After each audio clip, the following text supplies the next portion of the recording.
ಖಾಸಗಿ ಶಾಲೆಯವರು ನನ್ನ ಹತ್ರ ಹೇಳಿ ನಾನು ಆಮೇಲೆ ಮಾತಾಡ್ತೀನಿ. ಅದು ನನಗೂ ಅವ್ರಿಗೂ ಇರೋಂಥ ಒಂದು ಒಪ್ಪಂದ. ಖಾಸಗಿ ಅಂದರೆ ಎಲ್ಲ ಶಾಲೆಗೂ ಅಲ್ಲ, ಎಲ್ಲ ಶಾಲೆಗೂ ಅಲ್ಲ, ಅದೊಂದು ಲಿಮಿಟೇಷನ್ ಇದೆ. ಕೆಲವು ಒಳ್ಳೊಳ್ಳೆ ಶಾಲೆಗಳು ಹಳ್ಳಿ ಗ್ರಾಮೀಣ ಪ್ರದೇಶದ ಶಾಲೆಗಳಿಗೆ ಅವ್ರ ಮಟ್ಟಕ್ಕೆ ತೆಗೆದುಕೊಂಡು ಹೋಗ್ಬೇಕು. ಸಪೋಸ್ ಯಾವುದೋ ಒಂದು ಬೆಂಗಳೂರಲ್ಲಿ ಶಾಲೆ ಇದೆ, ದೊಡ್ಡ ದೊಡ್ಡ ಶಾಲೆ, ಅನುಕೂಲವಾದ ಶಾಲೆ, ಒಳ್ಳೊಳ್ಳೆ ಫೀಸ್ ತಗೋತಾ ಇದ್ದಾರೆ.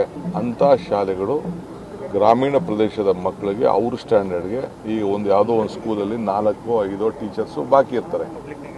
ಸೊ ಅಂಥವ್ರಿಗೆ 4-5 ಟೀಚರ್ಸ್ಗೆ ಅವರು ಶಾಲೆಯಿಂದ ಕಳಿಸಿ ಅವ್ರು ಪ್ರಯೋಗ ಮಾಡಿ ಸರ್ಕಾರ ಶಾಲೆಗಳಿಗೆ ತೆಗೆದುಕೊಳ್ಳೋದು. ಸೊ ಅನೇಕ ದೊಡ್ಡ ದೊಡ್ಡ ಬಿಸ್ನೆಸ್ ಮೆನ್ ಇದ್ದಾರೆ. ಒಂದು CSR ಪಾಲಿಸಿ ಮಾಡಿದ್ವಿ.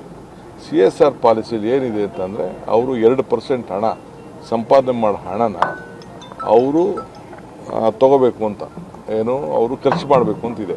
ಒಂದು ಏನೇನೋ ಕ್ರೈಟೀರಿಯಾ ಇದೆ, ಯಾವುದಾದ್ರು ಕೆಲಸಗಳಿಗೆ ಮಾಡ್ಬೋದು ಅನ್ನೋದು ಕ್ರೈಟೀರಿಯಾ. ನನ್ನ ಉದ್ದೇಶ ಏನಪ್ಪ ಅಂತಂದರೆ ಫಸ್ಟು ಪ್ರೈಮರಿ ಎಜುಕೇಷನ್ ಬೆಂಗಳೂರಿಗಾಗಲಿ ಚಿತ್ರದುರ್ಗಕ್ಕಾಗಲಿ ದಾವಣಗೆರೆಗಾಗಲಿ ಹಳ್ಳಿಯಿಂದ ವಿದ್ಯಾಭ್ಯಾಸಕ್ಕೋಸ್ಕರ ಜನ ವಲಸೆ ಬರೋದನ್ನ ತಪ್ಪಿಸ್ಬೇಕು ಅಂತ, ಹಳ್ಳಿ ಮಕ್ಕಳಿಗೆ ಬೆಂಗಳೂರು ಮಟ್ಟದ ವಿದ್ಯಾಭ್ಯಾಸ ಸಿಕ್ಕಬೇಕು ಅಂತ, ದಾವಣಗೆರೆ ಮಟ್ಟದ ವಿದ್ಯಾಭ್ಯಾಸ ಸಿಕ್ಕಬೇಕು ಅನ್ನೋ ದೃಷ್ಟಿಯಿಂದ ನೀವು ಪ್ರತಿಯೊಬ್ಬರು ದತ್ತು ತೆಗೆದುಕೊಳ್ಳಿ ಅಂತ ಹೇಳಿದ್ದೀನಿ. ನನಗೂ ಅವ್ರಿಗೂ ಒಪ್ಪಂದ ಆಗಿದೆ. ಹಿಂದೆ ನಾನು ಬೇರೆ ಸಂದರ್ಭದಲ್ಲಿ ಅವ್ರಿಗೇನೋ ಮಾತುಕತೆ ಮಾಡಿದ್ದೇನೆ. ನೀವು ಒಂದೊಂದೇನು ಈಗ ಎಷ್ಟೋ ದೊಡ್ಡ ದೊಡ್ಡ ಸಂಸ್ಥೆಗಳಿದೆ, CBSE ಸ್ಕೂಲ್ಗಳಿದೆ, ICSE ಸ್ಕೂಲ್ ಇದೆ, ಅವ್ರ ಮಟ್ಟದ ಒಂದು 4 ಜನ ಮೇಷ್ಟ್ರುಗಳು ಯಾವುದೋ ಸ್ಕೂಲಲ್ಲಿ, ಈಗ ರಘುಮೂರ್ತಿ ಕ್ಷೇತ್ರದಲ್ಲಿ ಯಾವುದೋ ಒಂದು ಮೂಲೆ ಒಂದು ಹಳ್ಳಿ ಇದೆಯಪ್ಪ, ಹಳ್ಳಿಲಿ ಮೇಷ್ಟ್ರಿಲ್ಲ ಅಂತ ಒಂದು ಕೊರತೆ ಇದೆ. 50,000 ಮೇಷ್ಟ್ರಿದೆ. ಸರ್ಕಾರ 1,40,000 ರೂಪಾಯಿ ಒಂದು ಮಗುಗೆ ಖರ್ಚು ಮಾಡ್ತಾ ಇದೆ.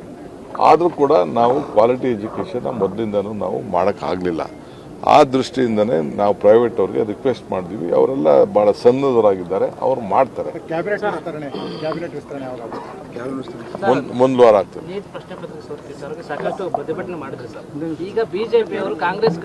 ನೋಡಪ್ಪ, ಅವ್ರಿಗೆ ಅವಮಾನ ತಡೆಯೋಕ್ಕಾಗ್ತಾ ಇಲ್ಲ.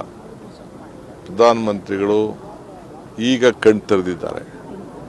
ನಾವು ಪಾರ್ಲಿಮೆಂಟಲ್ಲಿ ಚರ್ಚೆ ಮಾಡಿ ಅಂತ ಹೇಳ್ತಾ ಇದ್ದೀವಿ. ಕೇಸ್ನ ವಾಪಸ್ ತೆಗೆದುಕೊಳ್ಳಿ ಅಂತ ಹೇಳಿದ್ರು ನಾವು. ಮಂತ್ರಿಗಳು ರಾಜೀನಾಮೆ ಕೊಡಬೇಕು ಅಂತ ಹೇಳಿದ್ರು ನಾವು. ಅದಕ್ಕೆ ನಾವು ಬದ್ಧರಿದ್ದೇವೆ. ಇದು ಮಕ್ಕಳ ಭವಿಷ್ಯ. ಇದು ಈಗ BJPಯವ್ರಿಗೆ ಪಾಪ ಅವ್ರ ಕೈಲಿ ತಡ್ಕೊಳಕ್ಕಾಗ್ತಾ ಇಲ್ಲ. ಮಕ್ಕಳಿಗೆ ಏಟು ಹೊಡೆದು ಬಿಟ್ರಲ್ಲ, ಆ ಇಡೀ ದೇಶದ ಮಕ್ಕಳು ದಂಗೆ ಎದ್ದು ಬಿಟ್ಟಿದ್ದಾರೆ. ಅದನ್ನು ಅವ್ರ ಕೈಲಿ ನೋಡೋಕ್ಕಾಗ್ತಾ ಇಲ್ಲ. ಸೊ ಅದಕ್ಕೆ ಇವತ್ತು ಪ್ರಜಾಪ್ರಭುತ್ವ ವ್ಯವಸ್ಥೆ ಈಗ ನನ್ನ ಮೇಲೆ ಎಷ್ಟೋ ಜನ ಪ್ರತಿಭಟನೆಗಳು ನಡೀತದೆ. ನಾನು ಬೇಡ ಅನ್ನೋಕ್ಕಾಗ್ತದ? ನೀವು ಮಾಧ್ಯಮದವರು ಪ್ರತಿಭಟನೆಗಳು ಮಾಡ್ತಾ ಇರ್ತೀರಿ, ನಿಮ್ಮನ್ನು ಬೇಡ ಅನ್ನೋಕ್ಕಾಗ್ತದ? ಇದು ಪ್ರಜಾಪ್ರಭುತ್ವದ ವ್ಯವಸ್ಥೆ. ಆದ್ದರಿಂದ BJPಯವ್ರಿಗೆ ಪಾಪ ಇನ್ನೇನು ಮಾಡ್ತಾರೆ, ಅವರು ರಾಜೀನಾಮೆ ಕೊಡ್ಸೋಕ್ಕಾಗ್ತಾ ಇಲ್ಲ. ನೀಟ್ ಪರೀಕ್ಷೆ ಈಗ ಮೊನ್ನೆ ಇದು KPSC ಯಾರು ಮಾಡಿದ್ರು? ಅವನ ಅಧ್ಯಕ್ಷನ ನಾ ಮಾಡಿದ್ವಾ? ಅವರೇ ಮಾಡಿದ್ರು, ಅವರೇ ತಗಲಾಕೊಂಡು ಅದಕ್ಕೆ ಅವರೇ ಮುಂಚಿತವಾಗಿ ಗೊತ್ತಾಗ್ಬಿಟ್ಟು ಪತ್ರ ಬರೆದು ವಜಾ ಮಾಡಬೇಕು ಅಂತ ಹೇಳಿದ್ರು. ಆಯಿತು, ಗವರ್ನರ್ ಏನೋ ನಂಗೆ ಕಳಿಸ್ಕೊಟ್ಟು ನಾನು ಅಕ್ಸೆಪ್ಟ್ ಮಾಡಿದ್ದೀನಿ. ಏನು ಬೇಕು ತನಿಖೆ ನಡೆಸ್ತೀನಿ, ಕಾನೂನು ಕ್ರಮ